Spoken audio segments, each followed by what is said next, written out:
Une foule en euphorie totale est venue accueillir le premier citoyen de la ville de Kinshasa, Jean-Tiningo Bilambaka, initiateur de Kinshasa Bopeto, venu s'enquérir de l'état de délabrement très avancé de la route Njili-Sekomaf-Sanda. Cette route au premier poumon en dessert agricole pour la ville de Kinshasa est abandonnée à son triste sort depuis plusieurs années. Tel un père descendu à bord de sa Jeep 4x4, Jean-Tiningo Bilambaka a marché côte à côte avec la population. Suivant leurs échanges, l'initiateur de Kinshasa Bopeto a vite décelé le vrai problème qui empêche à la population de Sekomaf de bénéficier de cette chaussée.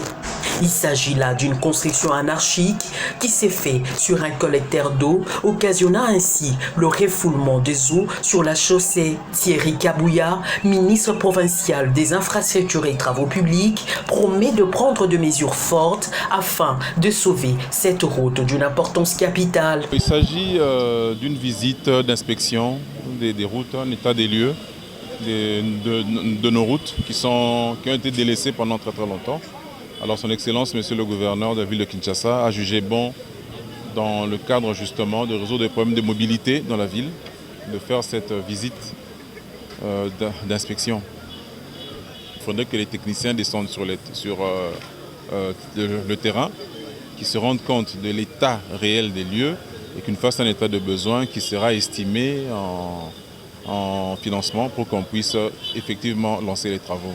Satisfait de cette visite, la population de Sekomaf n'a pas manqué de s'exprimer. Papa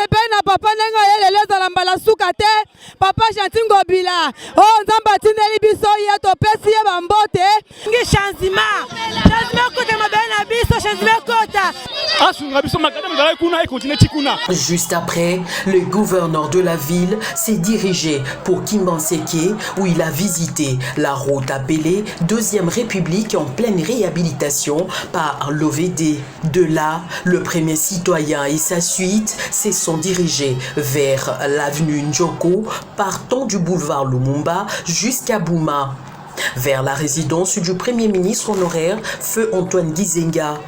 Cette route qui mène vers l'ancienne province du Bandundu nécessite d'être réhabilitée et construite. Cette visite d'inspection a permis à l'autorité urbaine d'avoir une idée claire et nette sur le défi à relever dans le jour à venir dans cette partie de la capitale. Signalant que un projet reliant la ville de Kinshasa et la périphérie sera bientôt actionné.